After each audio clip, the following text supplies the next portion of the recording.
Namaskar. Welcome to another episode of Editorial. And today I'm going to we are going to discuss the preliminary report of Air India 7878 Dreamliner aircraft crash on the 12th of June 2025. We're going to discuss about that, and we're going to discuss the reasons which the preliminary report has brought forward.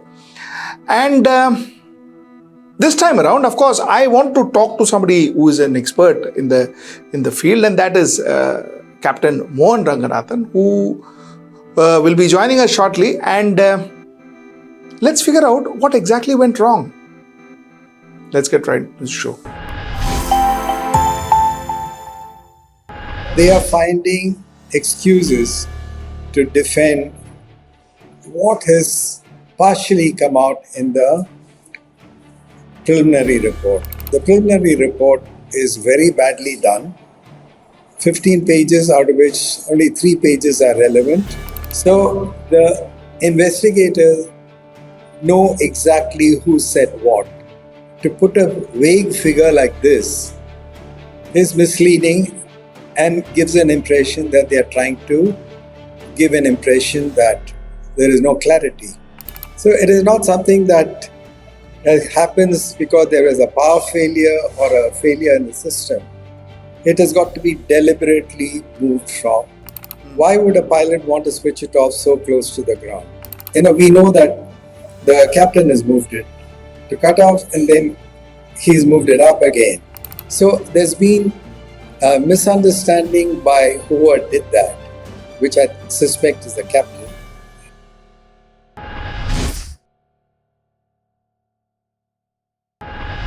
Sir, thank you so much for joining. And like always, it's such a pleasure talking to you. Sir, tell me, preliminary report is out.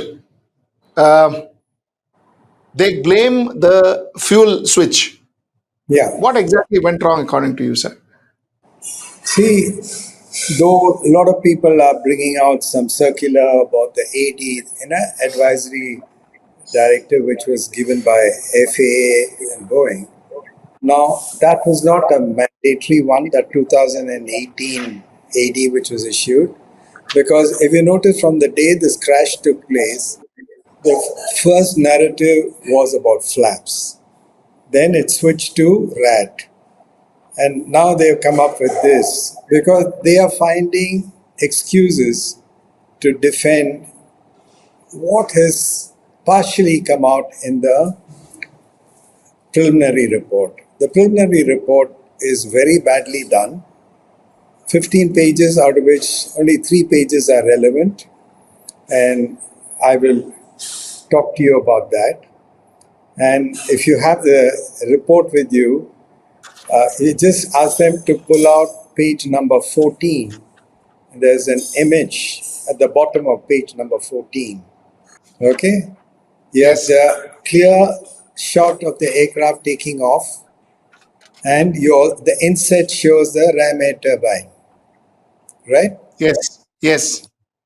Now, you didn't need a DFDR or an FDR for that. It was the airport CCTV footage from that. Now, that is a clear indication on day one, on 12th of June 2025, the airport and the people connected with the airport knew that the aircraft took off and the ram air turbine was extended. And ram air turbine extended when dual engine failure, power failure, hydraulic failure. So all the drama we all went through, scaring passengers worldwide, putting doubts into everybody's mind that the 787 was a dangerous flying coffin and blah, blah, blah. And from day one, I had maintained, I think even when we did that there's nothing wrong with the aircraft. And so if they had only released this image, more than 50% of the dialogue would have disappeared. All the TV channels went to town with that Gora giving in uniform big lecture about how the RAT was deployed and this and that. So they have not been transparent from day one. That is one. So this image would have clarified 80% of the doubts people had about the power failure and the fault of the Dreamliner. You can see the gear hanging down, Yes. and so that was another thing. Somebody said it is in partial gear retraction when the power failed. All sorts of theories people came up with. And so this particular image would have clarified. Then you go to page number 13 on the report. There's where I'm going to point out a very crucial thing for you. Okay, there they say the first officer was the pilot flying and the captain was the pilot monitoring. Yes? So it is very clear who was the pilot flying and who was the pilot monitoring. And the pilot flying is the one who handled the controls. So what does the report say? Shortly after takeoff, the Yes. engine the right engine failed, followed a few seconds later by the left engine. And that is when the fuel selector was moved from run to cut off. And it says, one pilot says, "Why did you do that?" And the other pilot responds, "I didn't do that." Right? It is there in the. Yes. Yes. Yes. Now, what they should have clearly identified, they've just taken one line of what suits them to fill. See, that is from the cockpit voice recorder. Now it is mandatory for all pilots to wear the headphones and be on the boom mic for all takeoffs and landing. So the CVR records in separate channels. It doesn't go into a single channel. So whatever the captain says will go into one channel, and what the co-pilot talks in his mic will go into the other channel. So Yes. the investigators know exactly who said what. To put a vague figure like this is misleading and gives an impression that they are trying to give an impression that there is no clarity. And the CVR is supposed to be correlated with the DFDR readouts. You correlate when he says this, and you see the position of the aircraft on the DFDR because it says shortly after takeoff. So if you correlate the two on the CVR, you know exactly when it has happened. And moreover, if the co-pilot is the pilot flying, he's handling the controls. Both his hands are on the control column. So whose hand is free? It is the captain's hand which is free. Yes. So you can't expect the impression they are trying to give in the report is we don't know who has done it.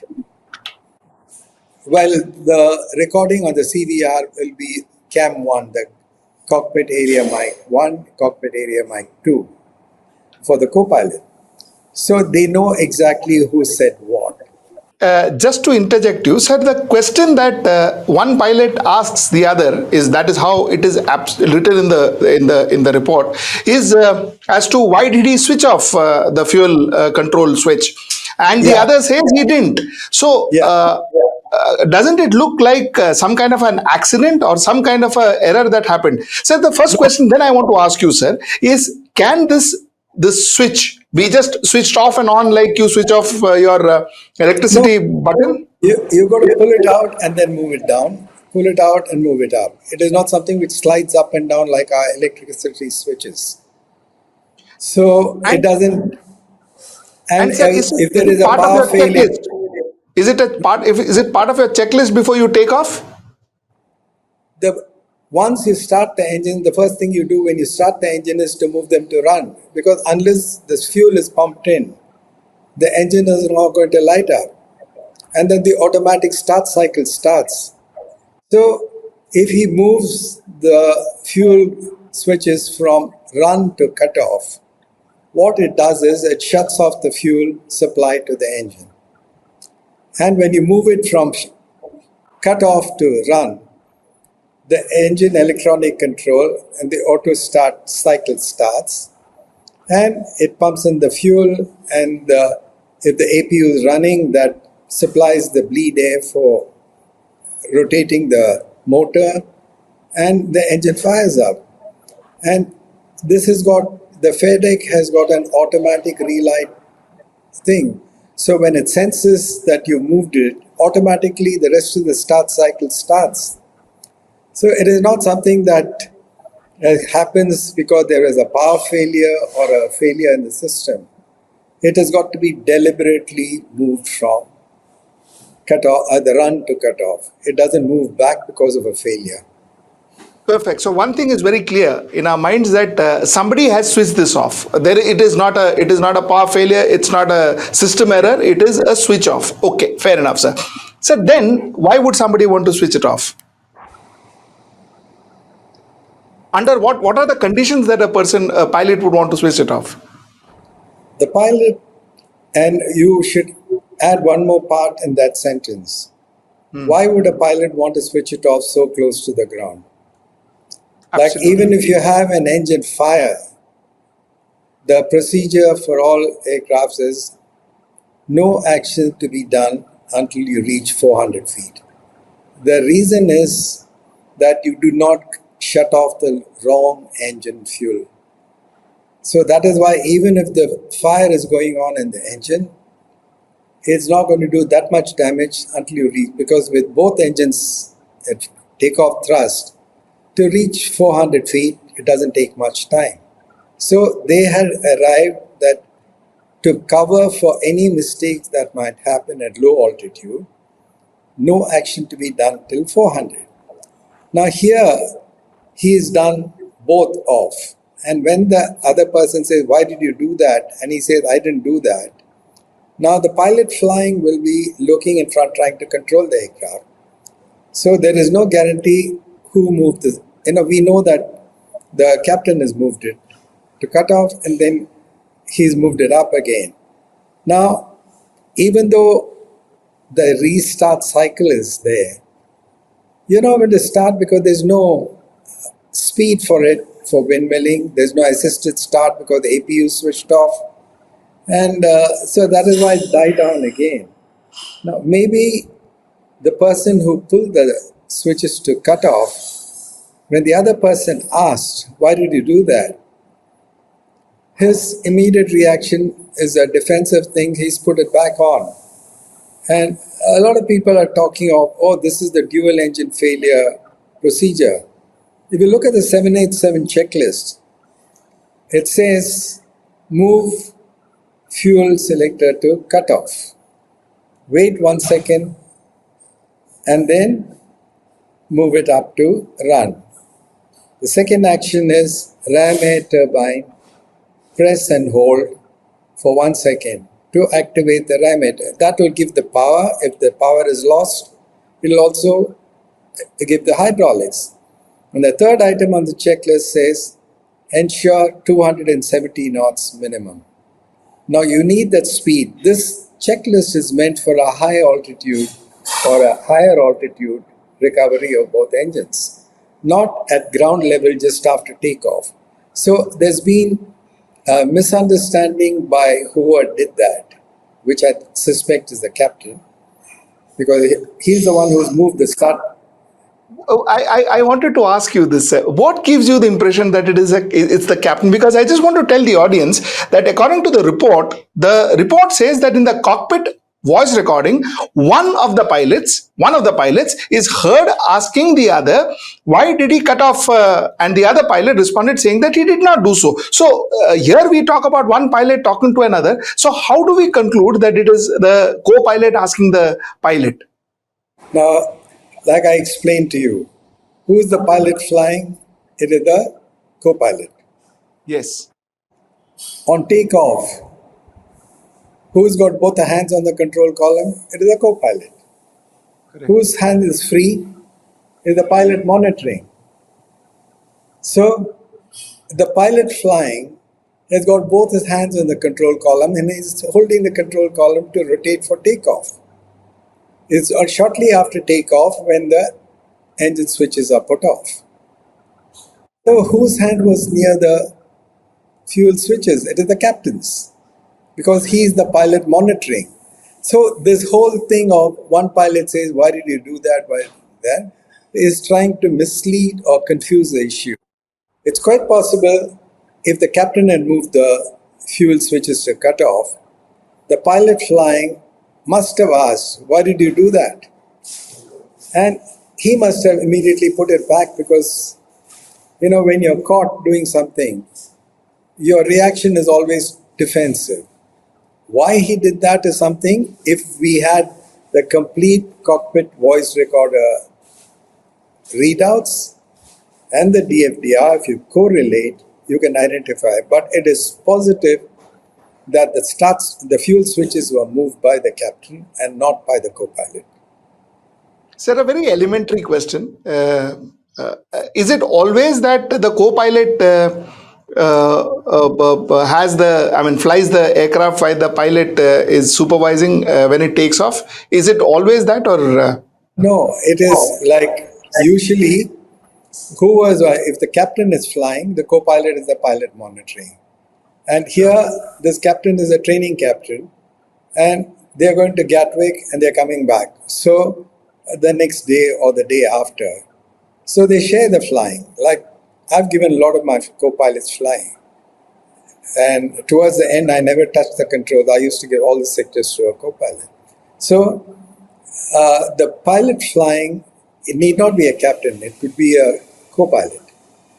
And the rules permit that after a certain experience and you've undergone a check to receive flying, you can do it. So here the report clearly defines that the co-pilot was the pilot flying and the captain was the pilot monitoring. That is there in page 13.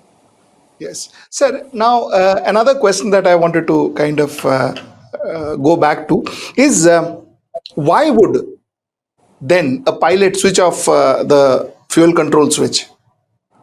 What are the situations under which a pilot switches off the fuel control switch?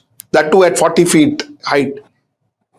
Now tell me, there are the kind of information that has been told to me by some of his own colleagues is that he's been under severe depression. He's had a history of medical leave for depression ever since he was separated from his wife. Now, if that is a thing which many in airline know, I'm surprised that the top management is not aware of that. Or if they were aware, they were not talking about it. When airline says that you are fit to fly, I will read out what I am trying to ask is according to the report, the crew of the flight A171 arrived at the airport and underwent a pre-flight breath analyzer test and 6:25 UTC and were found fit to operate the flight. The crew is seen arriving in the boarding gate from a CCTV. So what exactly is this concept of fit to fly? If you have the doctor, pre-flight medical doctor, doesn't check anything except your breathalyzer. If the reading in the breathalyzer is zero, you blow into the breathalyzer, and if the reading is zero, he signs that form which says you're fit to fly. The fit to fly is when you do your license medical with either CME or IAM or the recognized medical center. This fit to fly before a flight is that you're not under the influence of alcohol, nothing else. So drinking They and don't driving. check your BP or your health. It is just that your breathalyzer reading is zero, so you're fit to fly. So you've not had alcohol, so you can fly an aircraft. Is that the entire concept? So all this safety measures and aviation safety is all about the pilot not having a. That's when you do your license medical every 6 months. That is with CME or IAM, Bangalore, or with the recognized hospitals which can do where you really go through a mill, all the tests. But that's done once in 6 months for an airline transport pilot. hold I up. want to dwell on this, sir. So that means anything happens between the 6 months, it's okay. Nobody's going to find out. Yeah, Nobody's going to ever find that out until and unless the pilot goes for this next medical check. That is after 6 months. yeah. So possibly, like if what you're saying, if there was a depression issue here, is it possible that the doctors were not aware of it, or the Air India staff, Air India management was not aware of it? If they are aware of it, they were not. There's a lot of things which happens in India, like even the medical. I know cases where people have fixed their ECG, even the Holter monitors, because when you're giving the figures not as a graph but as a number, it can be manipulated. My God, that sounds more scary than the coffin flying and all that. Sir, tell me, is there any chance, or can the chance of a sabotage be? Can a sabotage be ruled out? You see, if there was a sabotage, if you're looking at what happened at the end of that crash, it the whole thing caught fire because of so many tons of fuel, almost about 170,000 tons of fuel on board. And that is why it ignited and it was a fireball. But if there's sabotage, there was no explosion as such during takeoff or till the point of impact. The whole aircraft was visible on the CCTV footage right till the time it impacted. So the question of sabotage doesn't come. If you think that these engines were switched off, all these conspiracy theorists, they'll come up with things that using electronics they switched off. But here there is evidence that he's moved the fuel switches to cut off. And once you cut the engine and then the restart, if you see on the report, it's several seconds later. By then the engine is wound down, the fuel is stopped. So it doesn't, and you're too low to even try to recover. Sir, does the aircraft take off if the fuel switch is cut off? That's why the engines fail. Once the fuel switches were cut off, the engine So, so, failed. so my question, sir, is during taxiing, can the fuel switches be cut off, or the It will aircraft stop. won't move? Aircraft won't move after some time. The inertia will take it forward for some time, but then it'll just stop. But once you've taken off, you have to come down. Okay, sir, at the cost of repeating my question, sir, tell me, when exactly do you switch the buttons on? When do you switch the fuel button on? When you're starting the engines, Which is when you're taxing, just before taxing, right? when before you even start moving, you Oh, first okay. start the engines when the doors are closed and everything. We get the clearance. That's when we start the engines after we are pushed back. So once you push back and the engineer gives you the clearance, you start the engines one at a time. It is So, always a right. is there any chance in your vast experience, sir? Is there any chance that the pilot could forget to switch on or put the whatever If you fuel don't put the control fuel, switch to you run? don't put the fuel control, the engine won't start. It'll only be the starter will be winding, it won't start. It needs the fuel, and then the ignition lights the fuel. You see, it is not like your piston engines. Once it lights up, it's a continuous burning thing. That is why you have the compressor which sucks in air, pushes it back into the chamber where the fuel burns. Because it's only for the air start that we need the ignition. Once the ignition takes place, the igniters are off. It is only a continuous burning. Sir, then let us just try and reframe this entire event. See, so a pilot switches on the control switch, the fuel control switch. The flight taxis on the runway.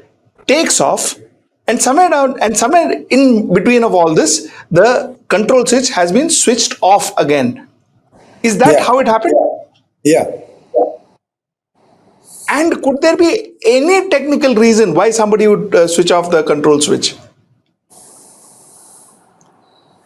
Like I said, they've been, you know what happened to German Wings or Egypt Air or MH370 or Silk Air? There have been instances worldwide of a pilot suicide. And this, to me, appears like one.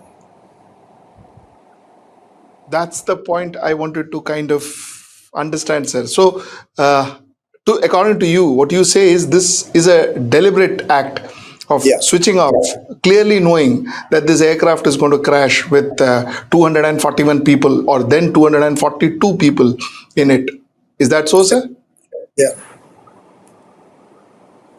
Sir, a lot of people say that, listen, the pilot error is being spoken about because Boeing is already started, kind of its PR machinery to say that it's all pilot's error, and the company is completely absolved of any wrongdoing or any error in the aircraft part. Is there any chance?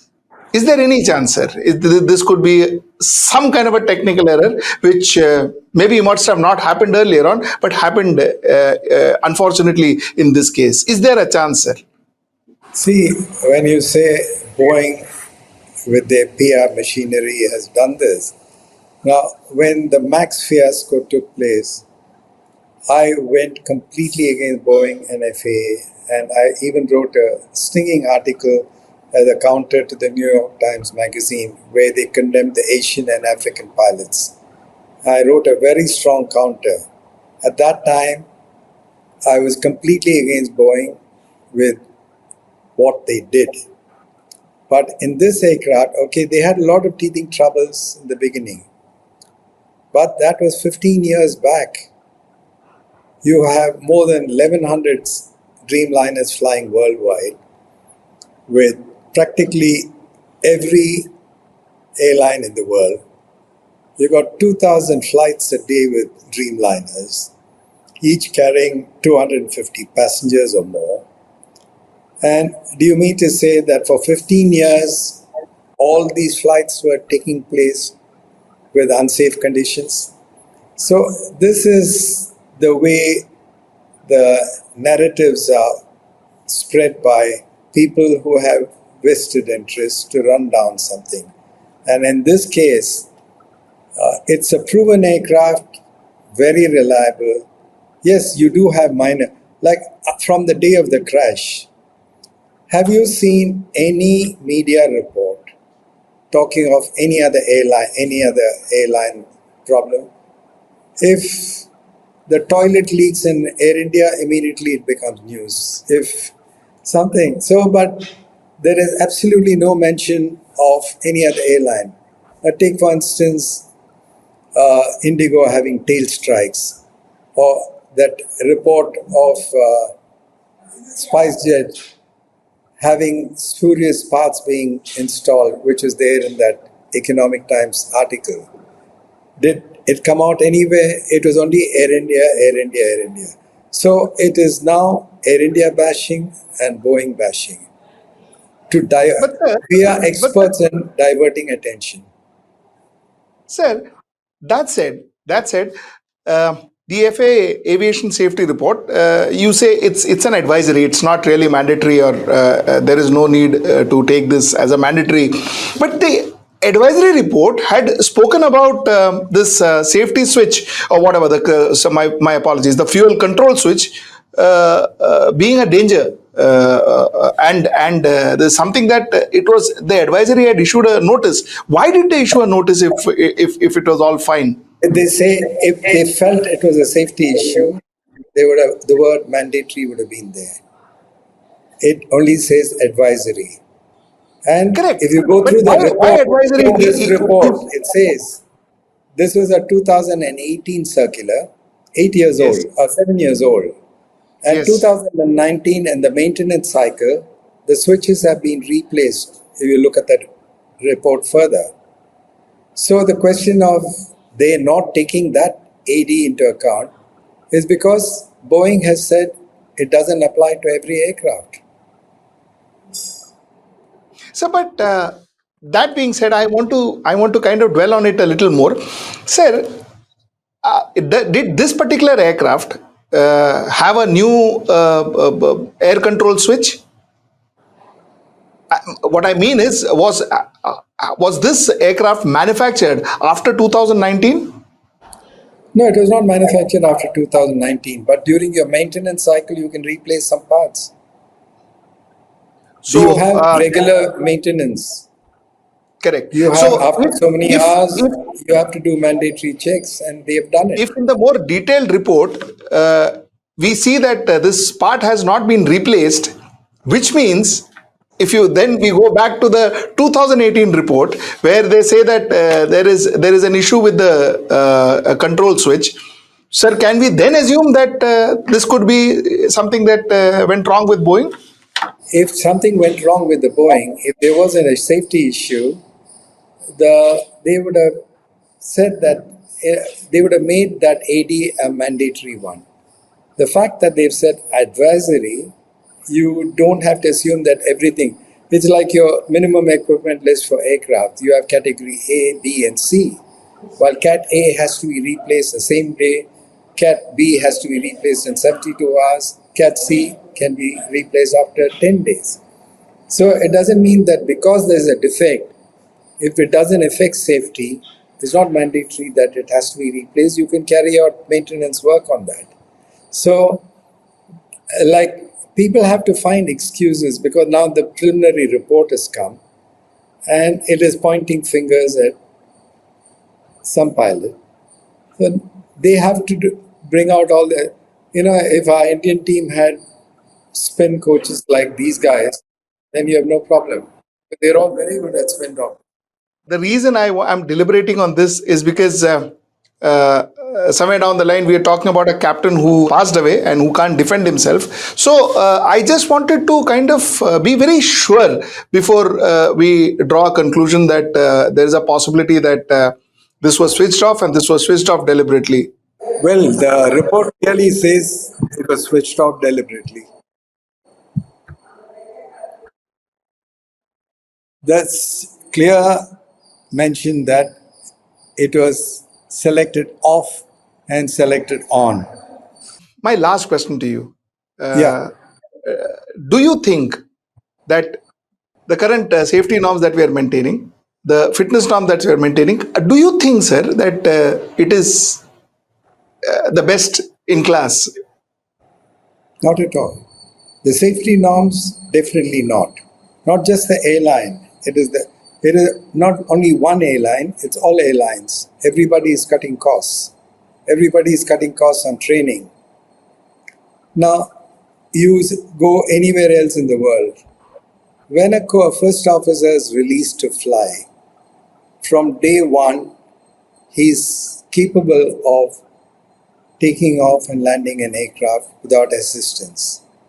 India is the only country where first 300 hours, uh, first officer cannot take flying from a line captain unless the line cap he has completed 300 hours of flying, and then he undergoes a check, and he can get flying only from a captain who's cleared to give flying.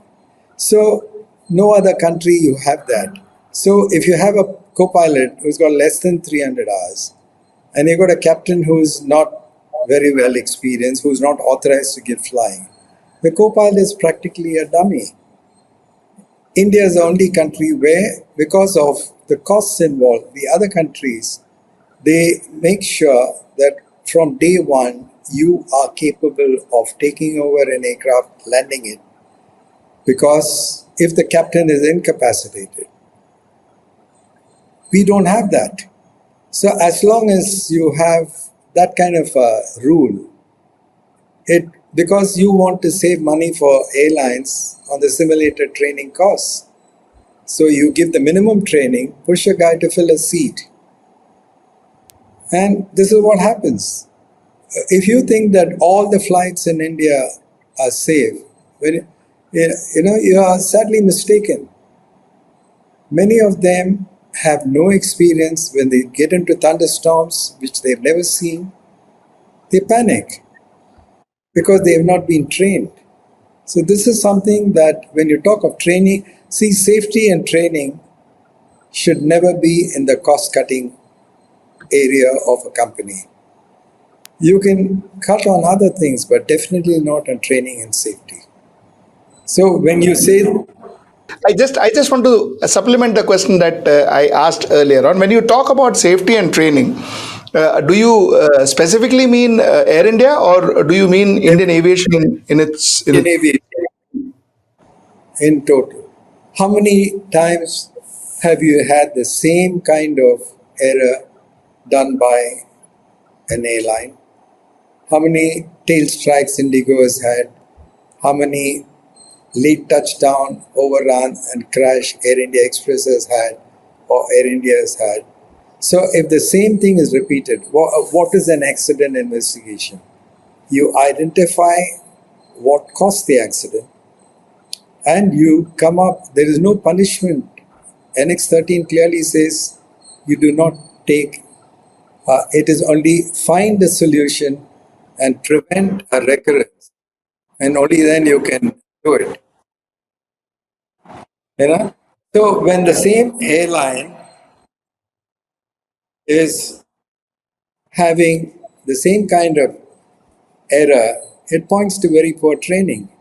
If so many tail strikes, which means the training is deficient, that they are not able to handle the aircraft correctly. You must fly the aircraft. If you're letting the aircraft fly you, this is what will happen. Same way, you take the Sahara overrun in Bombay, touchdown three-quarter of the runway in Bombay, went off the runway. Then you have Kingfisher went off the runway, written off. Mangalore crash, Calicut crash, and everything is pilot error. Has anyone been held accountable, whether the training manager or the safety manager? You have what you call the flight operations quality assurance, the DFTR monitoring. The safety guy is supposed to identify every approach you made to see what is the trend. Are you doing something as a habit? Once you develop a habit, it just stays on. So if you identify a habit early and correct it in training, then you become a safe airline. My guru, who was part of the Civil Aviation Safety Advisory Council, Captain Mohan is no more. But there was one statement he made. He said, any airline which has 100% pass in training is the most unsafe airline. So if you find, you check any airline, how many have failed. If you think that every co-pilot is fit, he's never failed, any captain who's never failed a proficiency check, then you know that all these are box ticking exercises and you're really not doing a proficiency check. So that is what my guru told me, and I 100% agree with him. Sir, thank you so much for your time. Thank you so much.